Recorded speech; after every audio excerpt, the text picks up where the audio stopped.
Hello and welcome to the ETOF 21 Sports Podcast for April 15th. I'm recording here on April 15th. How is everyone doing today? My name is Erik. I'm the man behind ETOF 21 Sports. You can find my work on Twitter at ETOF21 or on Instagram at ETOF21 Sports _ TikTok at ETOF21.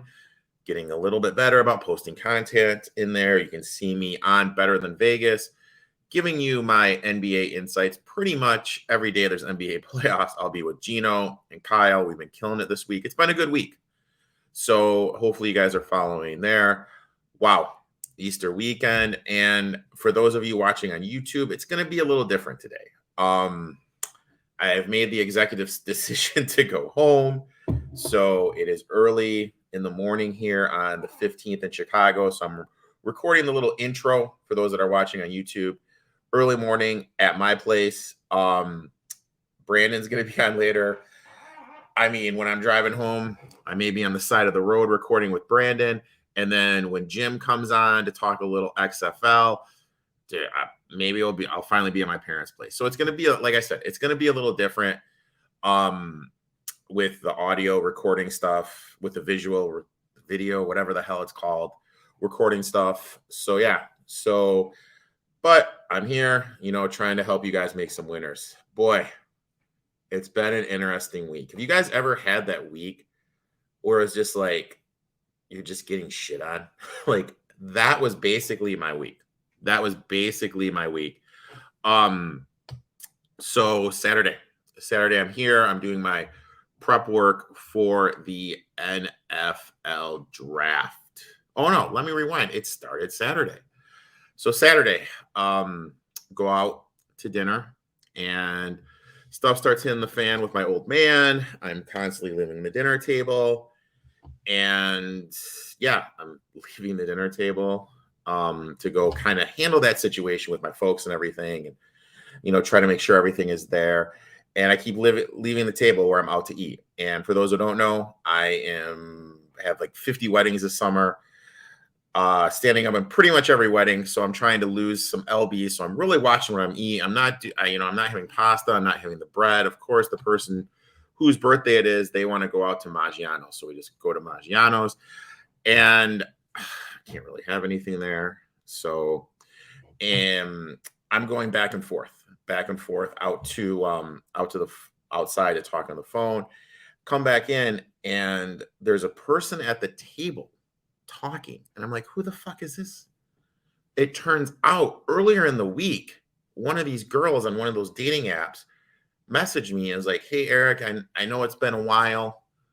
I just wanted to see how you were doing. I'm sorry for disappearing, but I kind of started seeing someone.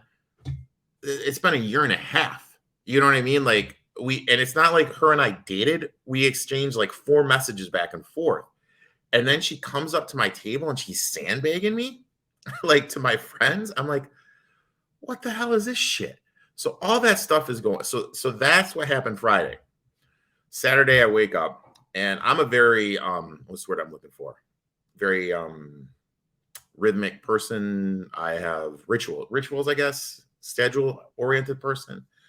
So Saturday, I'm doing my laundry and I hate doing laundry. I absolutely hate effing doing laundry. So I'm doing laundry. All my laundry gets done. I don't fold my clothes until the whole laundry cycle is done. I'm a little cuckoo like that. So I go and I'm folding my laundry and everything. And the dog starts going a little crazy. I'm like, what the fuck is going on? So I go into this bathroom, and it's the bathroom I never fucking use. I never use this bathroom. Never use the bathroom. And the dog's kind of going crazy. I look down at the bowl. There's no water in the bowl. So I'm like, what the fuck is this shit? And I'll be there. There's certain stuff I'm really good at life. One of them is bedding. I'm really good at bedding. But there's certain stuff I'm not good at in life. Plumbing, home fixtures, that shit I fucking suck at. So anyway, there's no water in the bowl. That should have told me something was fucked up. Something was going on. That I shouldn't do anything. Not Erik. Erik decides to flush it. Fucking Niagara Falls. Water starts going everywhere. Yeah. So that happened. Yeah, so that was my weekend. So I don't know. I kind of decided like I kind of need a little fresh break. So I'm going to drive home, drive to the Michigan, see the folks. So like I said, again, for those watching on YouTube, you're going to see the background of my little office area here. You're probably going to see the background of me in the car and the background of me in my parents' basement. So it's going to be all over the place. But, you know, we have a great show today, like a phenomenal show. I'm going to talk a little NBA, let you guys know where my head is on the NBA. Brandon's going to come on. We're going to try to make it 3 in a row. Try to go for the 3 in a row, the turkey, if you will, in NASCAR. And then my boy XFL Jim making his debut episode on the podcast. He's going to talk a little USFL. So let's jump in the NBA here. And I just want to pull up these series prices right now. And of course, we're going to be going with our friends on Bet Online. A lot of people ask me, what's the best book? Guys, I'm just going to say it. I like Bet Online. Bet Online is my go-to book. These guys always pay it on time. I've never had any issue with Bet Online. And the playing games are tonight. Of course, I'm recording this on Friday throughout the day. So it probably is going to be put up Friday night or early Saturday morning. So I'm not really going to jump into the playing games, you guys, or go a game by game scenario, just because you guys could see me on the BTV show talking about game by game. I just want to talk about series prices and everything. The first one right here, we are going with the Jazz against the Mavericks. This is a tough one. Now, looking at this one, this is where my head is with this one. You have this Jazz team that's basically ready to implode. Gobert is a lost puppy dog in pick and roll defense. They expose him from the rim, and he's lost.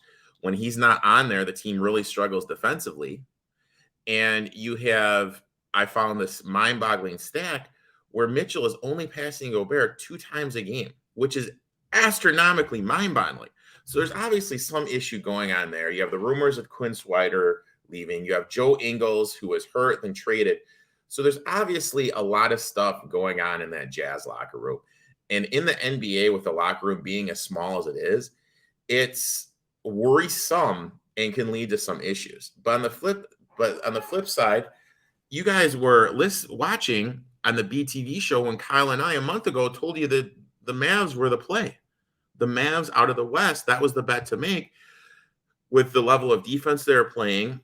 But now news is broken that Luka is hurt and the calf is bad. And you have to think of it like this.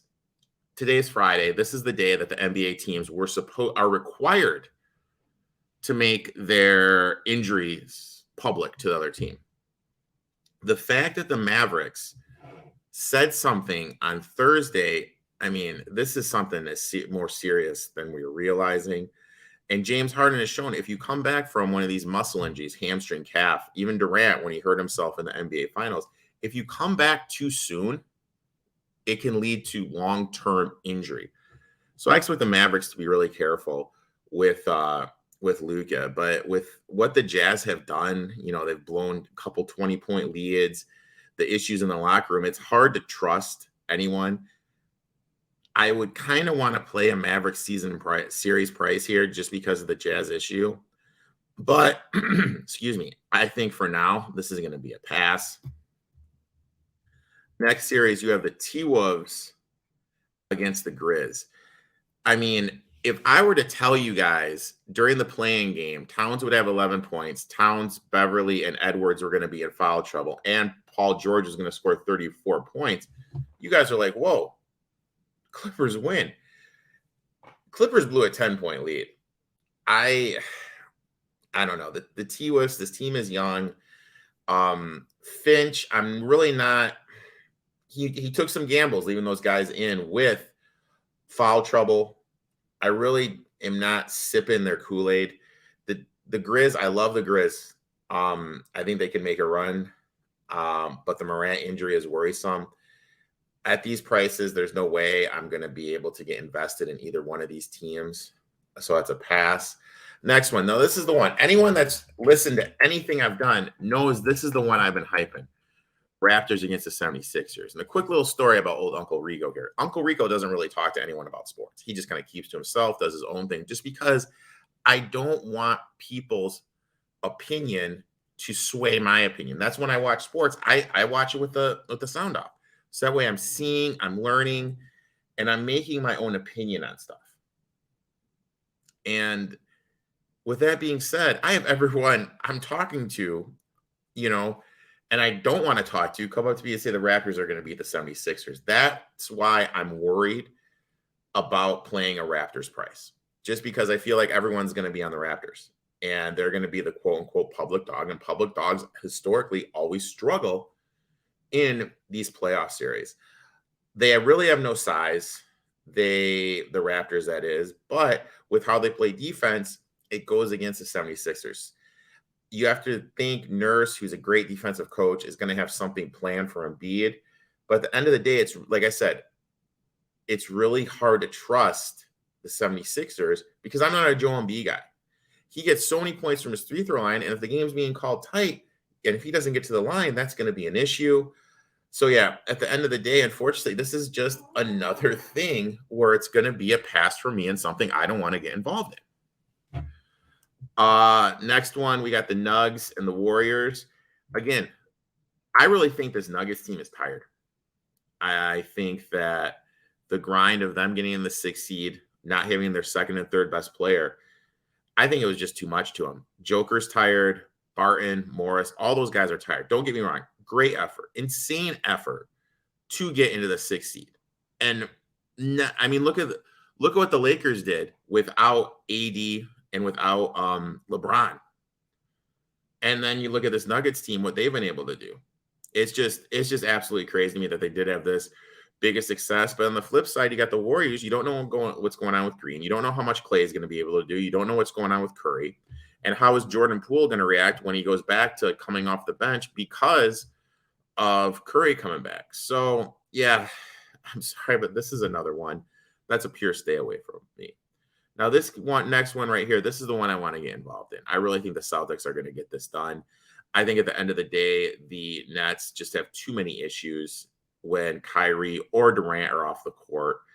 And the Nets really, don't get me wrong, Robert Williams is a great defender, but it's not like he's like such a great defender with how he plays that they need him this series. If this was the 76ers or Milwaukee, the Celtics would definitely need him, but it's the Nets. Who do the Nets have? Magic Drummond? They really don't need him because Magic Drummond's not going to play that much. So I think it's a good matchup for the Celtics. Tatum is finally understanding when you run twos on him to dish it out. I really like what I'm seeing here from the Celtics. I'm going to be on the Celtics on game one. I think this is a series where we can go back and we can get prices. I think the Celtics win game one, Nets win game two. So my strategy is going to be I'm going to bet the Celtics on game one. And then after that, I'm going to take a series price in the Nets. Then I'm going to be able to get a plus money series price in the Celtics, and I'll be sitting pretty. So that's kind of my strategy. This is the only one I have a strategy for in terms of betting pre-series prices or a layout of the land. Because like I was saying, I went on the Geno show last night. I really feel like this is hard just because you don't really have these matchups. So the teams I want to target, there's too many question marks. Hypothetically, if Luka is playing, I'd be hammering the Mavs, just absolutely hammering it, but I just can't do it. And then lastly, Bulls against the Bucks. Bulls are awful defensively. They've really struggled defensively. I think they're going to struggle again against the Bucks, and it's just a bad matchup. And we've seen without Lonzo Ball, they've really struggled to do anything. Maybe I think this has gentleman's sweep written all over it. The Bucks winning the series 4-1. So that's kind of my lay of the land for the NBA. Like I said, we have a great show today.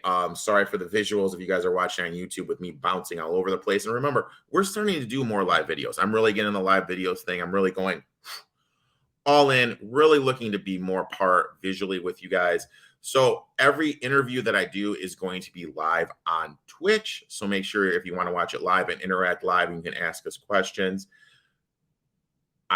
we can, Brandon, Jim, Gino, whoever I have on, we can talk and we can go from there. But yeah, we have a great show today. So let's jump right in. Well, it's that time of the podcast. We're jumping in it. We're going for the turkey. We're going for 3 in a row. And Brandon is back to talk NASCAR. Brandon, how you doing today, man? Doing good. How about yourself? Dude, I'll tell you what, man. I drove from Chicago back here to Michigan. As soon as I got into Michigan, I saw $3.99 a gallon gas, and it was like heaven on earth, man. Oh, it must be nice. I just left North Carolina, heading to New Jersey right now.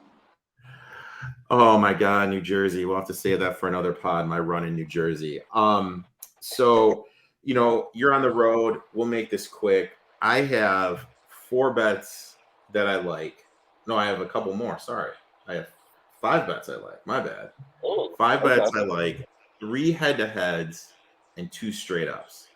Good Now, seeing. all right, my first one, I'm just going with Truex. I actually was able to find him at plus 1,400, so 14 to 1. He led the most laps last year. He had the fastest lap, the consistent fastest laps. He just had a little bit of a hiccup. That's what cost him. So I'm definitely going to lock in Truex at 14 to 1. My next one, I'm going Tyler Reddick, dude. I found Tyler Yes. Reddick at 14 to 1. He's had huge success this year. He has the dirt background. Yep. The youngest driver ever, 15, to win the Lucas Oil late model. I really like him, and I think he's trending in the right direction. And I'm then on I board also with him going to for get sure. dirty and I'm going to do some head-to-heads. The first head-to-head I'm doing Chastain over Stenhouse. I feel Stenhouse is a little overvalued because of his performance here last year. Chastain, he ran the truck race at El Dorado, and he's been working out at the Millbridge dirt track to get ready for this race. So I think he's putting forth the time. And so that's bet number 3. I'll Bet roll number with that head-to-head as well. 4. Now, you may disagree with this one. I'm looking to fade people that had success here last year. And Okay. that brings me to Daniel Suarez. I'm going to fade Suarez. I'm going to take Kevin Harvick over Suarez in the head-to-head. I think Chastain, even though Suarez has a history in driving on dirt, I think Chastain out of the team is going to have a little bit of a better ride this week. And my last one, Kyle Busch has been adamant that he doesn't like this track. He thinks it's a bad idea. I think he's going to just shit the bed this race, excuse my language. So because of that, I took Hamlin over Kyle Busch. I do like that. I think Kyle's just going to have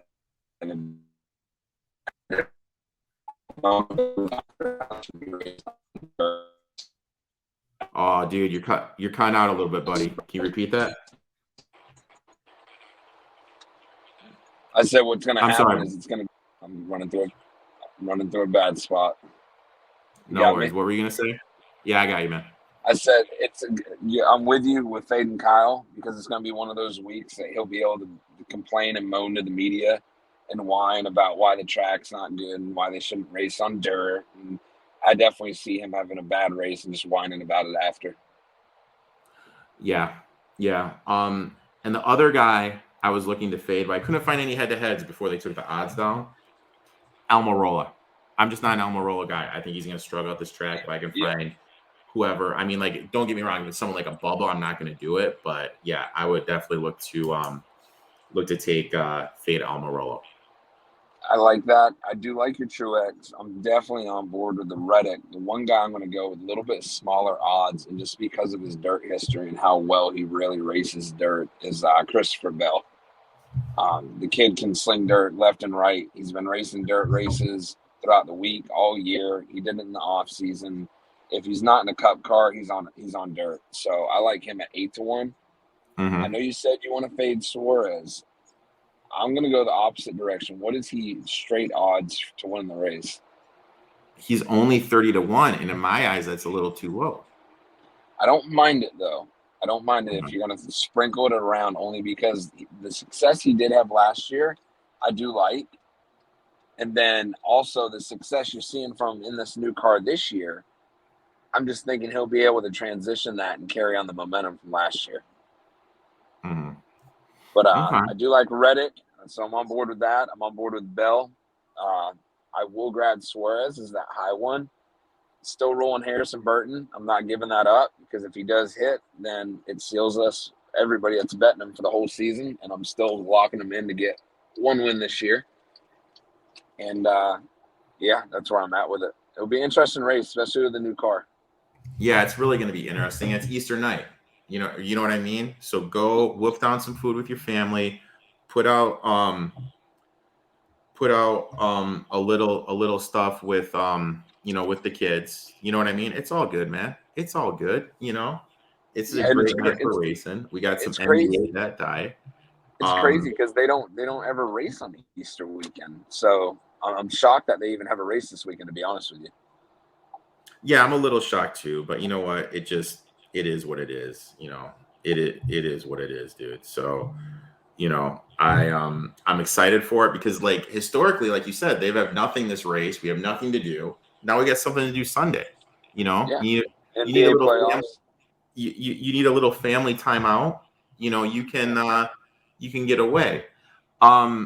So we're going to keep this one a little bit shorter. We'll go a little deeper next week just because you're driving and, we got to be safe. We got to be respectful of the road and everything. But real I need to quick, know though. Who do you have your in the boys, Nets? so what I think I'm going to do is I'm going to bet the Celtics -4 on Sunday. Okay. I think they straight up win, but I think the Nets take the series. I'm sorry. You there? Are you there? Or did you hang up Yeah, the I phone got and you. discuss me? Yeah, nope. No, I'm here. I cut out. You said you got the Celtics -4 on Sunday, but you're going to bet the Yeah. Nets for the series. Yeah. After that. Yeah, So. it's real bad. So, all right, man. Well, I don't mean to cut you off, but you're cutting in and out. I think that I don't know, like I think the emotion of Irving coming in is just going to be a little bit too much for him. And then the second game, that's when you're just going to see Katie just kind of take over and tell Tatum he's not ready for the big boy table yet. And then, yeah, like I'm looking forward to it. I think it's going to be a great series. I think it's going to go 7, but unfortunately, I think your boys come up a little bit short at the end. Brandon, thanks for taking time out. I know it's a holiday weekend. I know you're got some family stuff you're driving up to. Why don't you tell everyone where they can find you on social media real quick? Yeah, if you can still hear me, Boston Boy 83 Instagram. All right. Well, dude, thanks for coming on, man. Let's look to make it 3 in a row. And you know what? Let's make some money, my friend. We'll talk next week, brother. Cash the bets, turkey time. It's that time of the podcast. We have spring football. And who else to talk spring football than the legend himself? USFL Jim. What is going on, my man? Loving life. I can't think of too many better times to be a spring football fan than right now. We have XFL announcing news. We have the USFL starting in a day, literally tomorrow. We have Major League Football announcing stuff. I just literally discovered what American Sevens is. It's awesome. Oh my God. I mean, it's a great time to be alive. I want to ask you a couple things about these rules. I love these rules. Like they have the GPS tracker in the football. Yep. Which I think is great. Which I think is 5 years that's going to be in the NFL. I assume maybe even less than 5 years. I bet you can see it within 3. People will be clamoring for it like crazy. And the thing I like the most is you get all these mature officials that can't walk in a straight line. These spots are god awful. These kicks that are like punts and everything. Like these officials are just guesstimating where it goes out of bounds. So I love that. But I think the two big rules you'll see transitioned over to the NFL are the chip in the football, and then these pass interference rules that they're doing. Why don't you tell everyone about the pass interference rules? So for the USFL, they're kind of going like a mix between college and pro for these. So any pass interference under 15 yards, any defensive pass, they're basically just not doing OPI whatsoever. Any defensive pass interference done under 15 yards past the line of scrimmage is a spot foul. So if it's like an 8-yard penalty, it's an 8-yard penalty, so on and so on. Anything past 15 yards is a 15-yard penalty unless the officials deem it like egregious, like it's a straight up tackle, then it's a spot foul. And that all comes to the decision of the main officials in Los Angeles. They're just in like an LA hub. Oh my God, I love that rule a lot. Because doesn't who's the guy that I'm space Mike Pereira. Yeah, he has a piece in the league, doesn't he? Him and Fox Sports. Yeah. Yeah, he's with Fox Sports, and then he's like what I call him is the official czar. Okay. He's basically overseeing everything because they have like this officials hub in Los Angeles that's in charge of whether or not plays get replayed or not.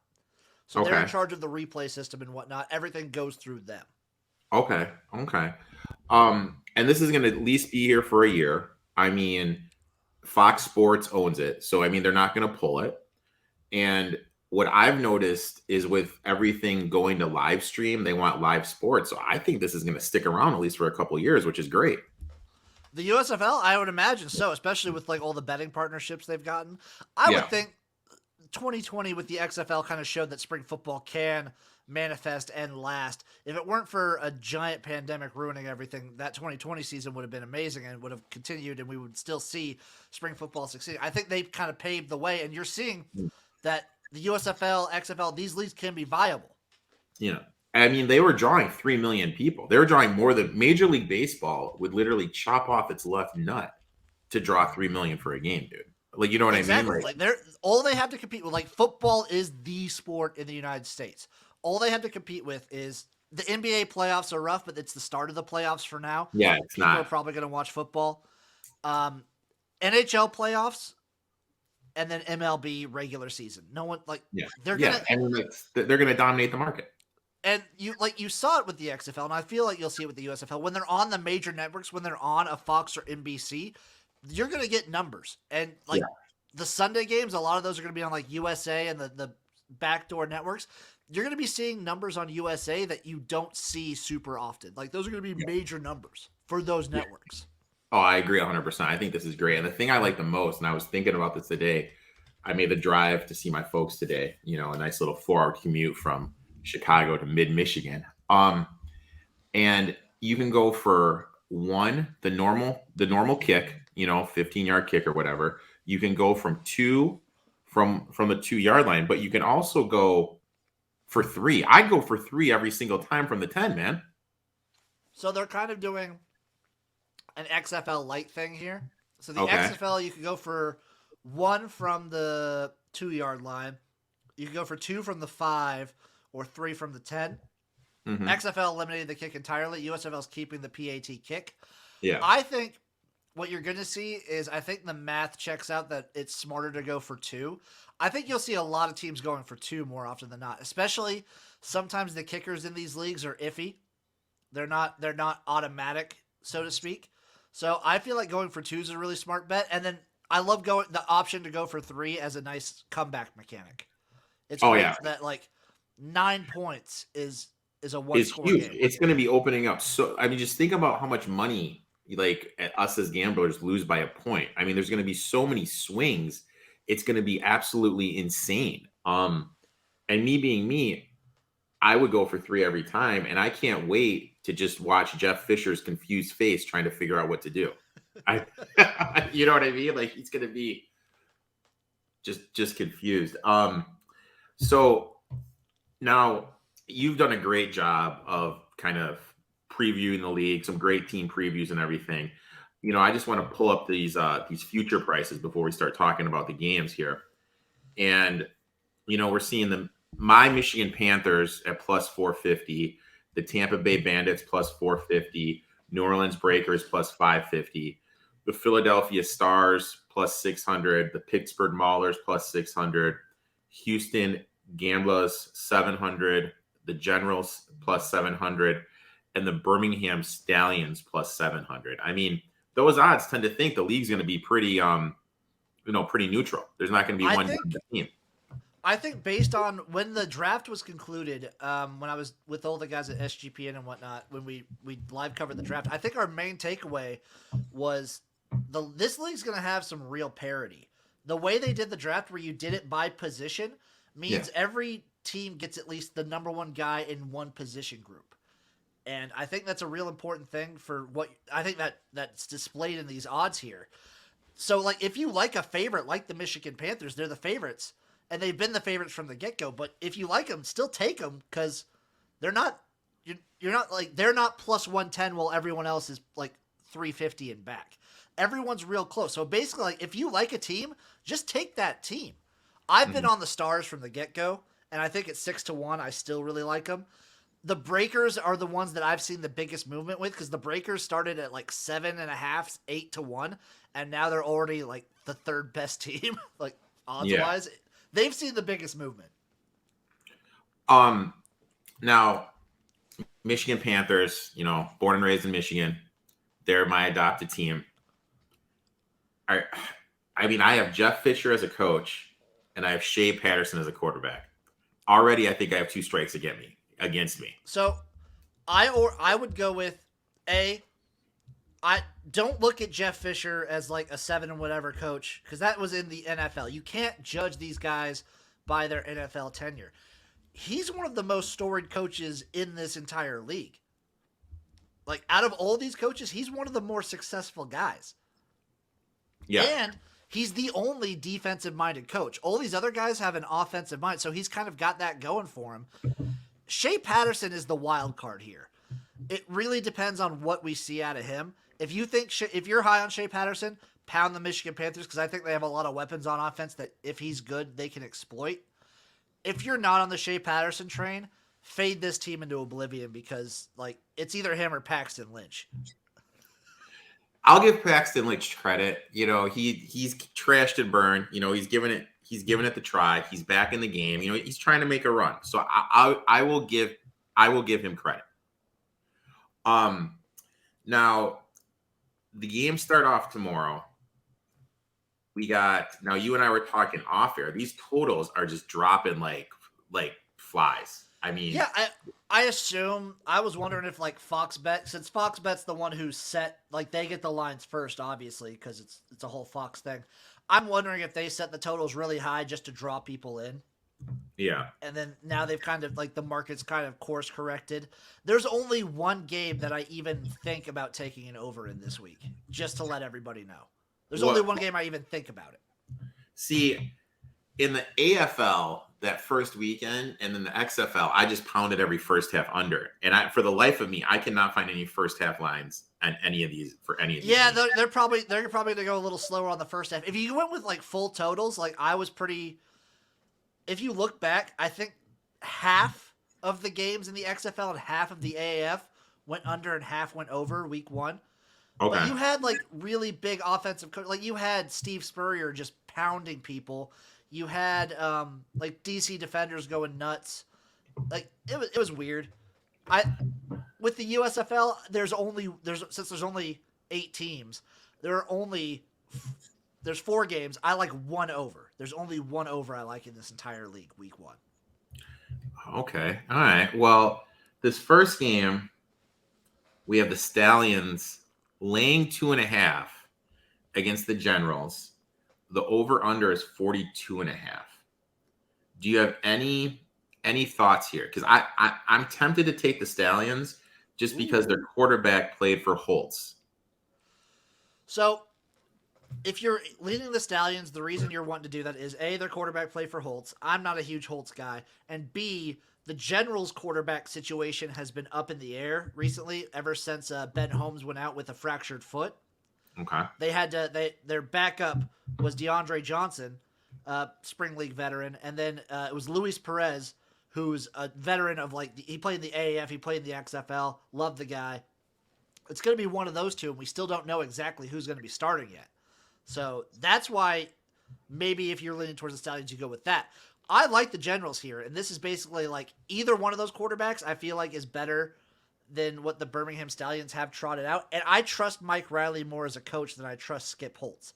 Mike Riley, when it comes to these spring leagues, he's coached in the XFL, he's coached in the AAF, he's coached in the CFL, he's won in these leagues. Like, he's been successful in these leagues. It's a coaching difference to me, and I like a lot of the weapons that the Generals have. I actually like the Generals here on the money line. Ooh. And the 2.5. And Okay. I'm taking the under for sure. I'm taking the under no matter what. So the under no matter what. Okay, so you like the under and you like the Generals straight up. The next we're going with the Houston against my Michigan Panthers. Over under again, 42.5, -2.5 to the Panthers. If you want to like blind bet these spring leagues starting out, by the way, especially for the first couple weeks, never hurts to take the dogs week 1.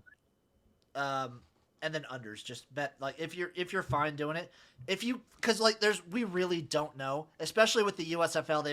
They've had 4 weeks of practice total. Yeah. Since like the draft. This is such like a short notice league. I'm going to be going, obviously, the under 42.5 here. 2.5 is close. At plus 100 here on FanDuel, I'm going to take the Gamblers to cover. I like the Panthers to win. But, man, the Gamblers are, like, that. It really depends. Like, obviously, you can't go wrong fading Sumlin. But I don't know, man. I think with the odds I'm seeing right here, I gotta take the Gamblers. I think it's gonna be a close game. I think most of these games are gonna be just neck. I think they're gonna be how can I word this? I think they're gonna be ugly football. You know what I mean? It's football. I'm excited. In the rain. It's in the rain too. You know, I think it's gonna be an ugly thing, but I kind of like how everything's down in Birmingham. You know what I mean? I kind of like how everything's central in Birmingham. There's not much travel. They're getting everything off. I like it for year 1. Yeah. Now the next one, we have the Philadelphia Stars against the New Orleans Breakers. A line again is 2.5. Over under 43.5. So I will let the people know that earlier this week, around Monday or Tuesday, this line was at like 41.5, 42. Oh. It's jumped up. This was the game I had picked as my over. Okay. I feel like this is the most neck and neck game with 2 of the better quarterbacks. I would say these 2 are 2 of my top 3 quarterbacks in the entire USFL. I love Brian Scott. The guy is a spring league veteran. He's a legend. Love that guy. And then Kyle Slaughter on the New Orleans Breakers is, in my opinion, so Jordan Ta'amu of the Bandits is the best quarterback. I think Kyle Slaughter might be the best athlete at the quarterback position for the Breakers. He could be a huge breakout star in this league. 43.5. It's tough. I might lean over. This one's the tough one. You can kind of go either way. I like the Stars to win outright. Ooh, so you're calling for it. I'm calling the upset here. Bart Andrus is my favorite coach in this entire league. The coach of the Philadelphia Stars. You know what's funny is, as you know, if you coached offensive line, or a quarterback coach, I like you. That's in my notes right here. He was the quarterback coach when for the Oilers and Titans. He won the World Bowl. So, I mean, this guy has had success coaching in these spring type football games, football leagues. You look at Bart Andrus' coaching resume, he has coached everywhere. He is like, anytime you have a football league you need a coach for, call up Bart Andrus. He will say yes. The guy doesn't say no to coaching. I love that for these, especially for something like the USFL where it's such a short turnaround. He's so used to this kind of thing.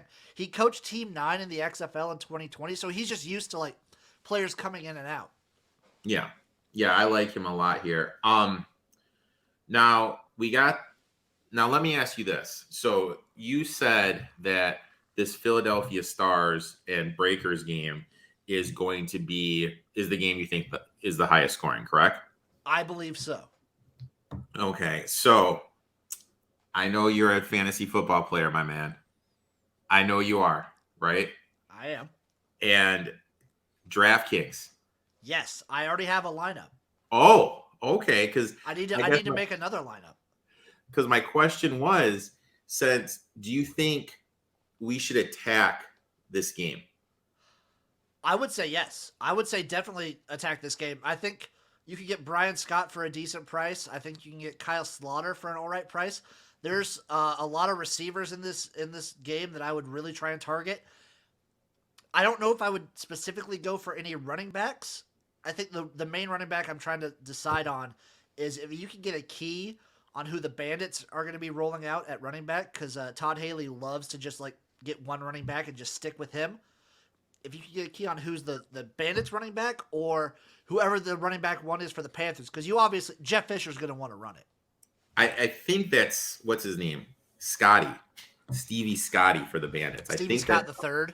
Oh, sorry, I forgot the third. My bad. I think that's his name. Yeah, Stevie Scott the third. I think that's going to be the one. He was the guy I was looking at because Fisher does like to run the rock. He's insanely old school. Looking at these quarterback prices here. I mean, Patterson's at 10.5. I'm not even I can't pronounce names, my man. But the quarterback for the Bandits is 10.4. Your boy Kelly's at 10, but Scott's down at 9 too. I kind of like that a little bit. I think that's a really good move. Yeah, Kelly's not bad. Jordan Ta'amu is obviously like everyone's first pick. Yeah, everyone's going to be on him. That's you know what I mean? Like everyone's going to be rolling him out. So we think this. The thing with the USFL, especially week 1, you can get guys for so cheap. Yeah. If you like any of the quarterbacks, take whoever. Like Shea Patterson's that expensive. At that price, not very many people are going to take him though. Mm-hmm. If you're high on him, take him. And then is there any like stud wideout that we should get that we should consider? Oh man, let me take a look at my lineup and see who I have here, because I know I went hard on the wide receivers. So I love Jeff Badette on the Michigan Panthers. I think he's one of the better receivers in the league. He's fast as hell, and I think if the Panthers are going to have any weapon, he's like the guy. Okay. Everyone's like go-to has been Sean Poindexter. I think he's just the all-around consensus like number 1 or 2 wide receiver in the whole league. And then I like BJ Emmons. If you want to take a real risk and go with like a Generals receiver, you kind of want to go what's the guy's name? He played at Nebraska, and I'm blanking on his name, and I'm feeling so bad because I'm a Nebraska fan. But you kind of just want to key in on who these this is the week where it's all just wild cards. Yeah. You just really want to try and see who you think what the wide receiver one is going to be for any of these teams and just go for it. Yeah, I mean, you just gotta. It's so hard because I feel like when I'm doing my informational deep dives, it's really hard for me to find intel. I don't know if you have. Dude, there's so many like FCS D2 guys in this league.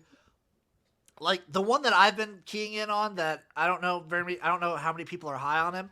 He's on the Maulers. He's a running back. I feel like he's going to be the number one. Is Madre London. He was the ELF MVP, the European League of Football MVP last year. And I think he'll come in and make a big difference for that Maulers team. That I feel like the Maulers are also going to be a run-heavy team. Why do you feel that? Because their coach was like an O-line coach. So he's a running backs coach. He's. I feel like they're going to be like really pound the rock. I also don't like their quarterback as much. Now, is Eli Rogers in this league? He was, but I believe he did not report. Okay. Because I was trying. I had a list of players that played in it. Now let's get down here to this Bandits game. Highest spread, laying 4.5. Over under is 41. This is interesting to me because my thought process is with the way I gamble, highest point total, highest spread, lowest total. That leans me to the dog. I'm also on the dog here. Not outright. I think the Bandits do win. Obviously, like Jordan Ta'amu was the biggest hype coming into this league because of his stint in the St. Louis Battlehawks. I'm not super sold on Todd Haley as a great coach. I think the Maulers can hang around, especially week 1. I like them plus 4.5. Now, this is always a tricky thing. I always feel like defense is the hardest one to kind of lock in when we do these, you know what I mean, do these lineups. I'm looking, we got the Panthers at 4,700, and then we go all the way down to the Gamblers at 3,000. So there's a big range. I usually love playing down. Honestly, yeah. I would like the Gamblers aren't terrible of a spot to take. You really want to be hoping for rain though, because like you can take any defense. I bet it's since we talked about it earlier. Sloppy football is what's going to be played. If you're throwing it in the rain, there's probably going to be some INTs. Mm-hmm. But we talked about the going for 2 aspect. Now I don't know this, and hypothetically, let's say a team goes for 3, and it's a pick 6 or whatever. Do they get 3 points for that? I believe so. Dude, that'd be awesome, dude. Dude, like my interest level for this football just keeps on getting like, you know what I mean? Now since it's finally here, I mean, like I am getting so flippin' pumped for it. So this week, let me write down your bets for these. You got the Maulers plus the 4.5, right? Yeah. So I'm taking the Generals outright. So we got the Gamblers plus 2.5. The Stars outright, and the Maulers plus 4.5. I'm on old dogs. You hope that, like, in honor of DMX, the dogs are barking. Is that what you're saying, my man? Basically, if I had to pick one favorite, I might lean on the Panthers. Okay. Now, dude, like, I cannot thank you enough for this. Do you think? I always think. Now, this is my 2 cents. If there's a right sponsor, spring football has a place. Do you think with the XFL coming next year, there's a place for 2 leagues, though? I think so. I think there are enough players for 2 leagues. I think, especially with these leagues kind of dipping into the more like European markets and like the Canadian markets, they're gonna grab players that could qualify for the CFL that want to stay in the United States, that don't want to like live in Canada for part of the year. Yeah. And I think there's enough college players. Like people know a lot of college names that don't make it in the NFL. This gives them a spot. Yeah, I mean, it could be a great feeder and into it. We saw your boy PJ Walker. Your boy PJ Walker was getting run with the Panthers last year, man. I mean, I think exactly. And like I never want these leagues to turn into just like a feeder league, but obviously these players' number one goal is the NFL. And I think you'll see players that like make it in college or like maybe due to an injury bug or maybe like are close to being an NFL on a roster, but just the cards never laid right for them. The USFL, the XFL, there's enough of those players that these leagues will find success. I honestly, like, I can't wait. You are a football guy. You are a Miami Dolphins guy. I haven't had a chance to talk to you. Tell me your feelings about the whole Tyreek Hill situation, him coming to the Fins. Is it fins up or it's always still a little down? It's always fins up. It's basically at this point it's playoffs or bust. We've been sniffing, we've been like right there these last 2 years. We've been like a game away for the last 2 years. And I feel like with the weapons we've added at receiver, we've kind of fixed the offensive line a little bit. That's still a major issue in my mind, is that offensive line is still pretty bad. It's playoffs or bust. If you don't make the playoffs, this is a failure.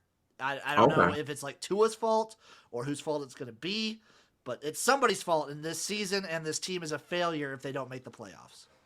All I can say is you can just expect a direct message for me on week 1 when Tyreek Hill is flying down the middle of the field and Tua underthrows him by 15 yards. Hey, Tua can throw it deep. I saw him in college. He can throw it deep. Yeah, maybe. I don't know. I'm just not a Tua guy. He can throw it deep. I believe he can. Man, this offensive line just gives him no time. The offensive line is so bad. It was awful. It was the worst in the NFL. Yeah, it was terrible. It was putrid. And like what? So I live in Illinois, and my analogy I always give for Tua is if I didn't have a garage living in Illinois, I wouldn't buy a Ferrari. I'm going to build a garage first and then get the Ferrari. And I feel the Dolphins did everything in reverse. I mean, they've been on Tua since they got him. Like I feel like he's had it. Like it's such a weird thing because he starts. Obviously, you're going to compare him to Fitzpatrick when he gets in because Fitzpatrick was on like a heater, but the plan was always to start Tua. Like Flores kind of jumbled that, and then he like the way Tua's career started was always weird, and then last year it was all like Deshaun Watson stuff just hanging over the team and whatnot. He hasn't had a time where it's like he's the guy. It's always been him and Fitzpatrick or Deshaun's coming in. It's been like weird. It's just, I'm not gonna say Tua's like the best quarterback. I think he's a good QB. I think he can be. But man, it's just been so weird. Like it's been a really weird situation. He hasn't had the best light. I'm not gonna say like obviously in hindsight, Justin Herbert would be a nice get. Yeah. But I mean honestly, like Herbert. Like oh my god, I forget off the top of my head, but he led he set the highest percentage of screen passes at Oregon. No one knew he could throw the ball down the field. Exactly. I wasn't super high on him coming out of Oregon. And then obviously we weren't number one pick, so obviously we weren't getting Joe Burrow. Those are the only other two quarterbacks that would have taken over him. Yeah, I mean I wouldn't have taken I wouldn't have tried to get Trevor Lawrence. I wouldn't have tried to get Justin Fields. Mm-hmm. I can't think of any other quarterback in last year's draft who I would have tried to get over Tua. Yeah, I mean last year's quarterback draft, there really wasn't. I mean, looking back at it, there was T-Law, there was Justin Fields, there was Mac Jones, and then there was I think the guy for the Texans. What's no, dude, I have 3 autographed jerseys at my house. Matt Stafford, Vic Avea, and my idol that won me so much money this year, long neck, Davis Mills. Watch your tone when you're talking about my boy. I like Davis Mills. I like Davis Mills. I actually have a ticket on the Texans to make the playoffs, so whatever. That's juicy. I like that. Jim, man, dude, you have a standing invite to come here and talk USFL. Excuse me. Anytime we got XFL news too. They just announced all the coaches. Okay, give it to me, big dog. Give it to me. I think the only really big name, if I remember correctly, let me relook it up because I was making a video on it. So I gotta double check because the only coach that returned was Bob Stoops. There's no other returnees. So the other big name that people will recognize is Wade Phillips. You want to hear something cool about Wade Phillips? Sure. Everyone says he's my dad's doppelganger. Okay. My dad's been mistaken for Wade Phillips before. That is cool. Okay. That is cool. So, I'm looking at right now. We got Stoops, Wade Phillips, Jim Haslett. We got Reggie Barlow, Anthony Becht, Terrell Buckley. These glasses suck. Jim Haslett, Wade Phillips, Bob Stoops, Hines Ward, and Rod Woodson. Oh, Rod Woodson. Yep.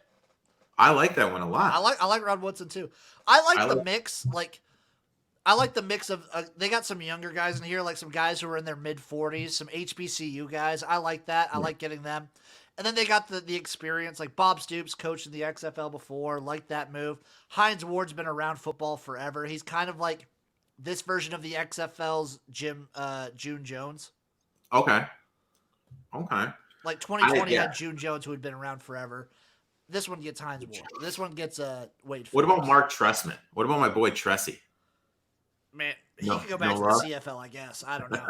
I don't know, man. I don't think they're looking for him. Because I remember, and don't get me wrong, I actually have a Tampa Bay Vipers shirt. I was going to wear it today, but I couldn't find it. I got a hat. That was my team, dude. I love the Vipers, but, they just couldn't get it done, man. Dude, Jim, I want to thank you for coming on. Why don't you tell everyone, what you have coming out on social media, where they can find you, and, when the next time you're going to be able to come on my show is.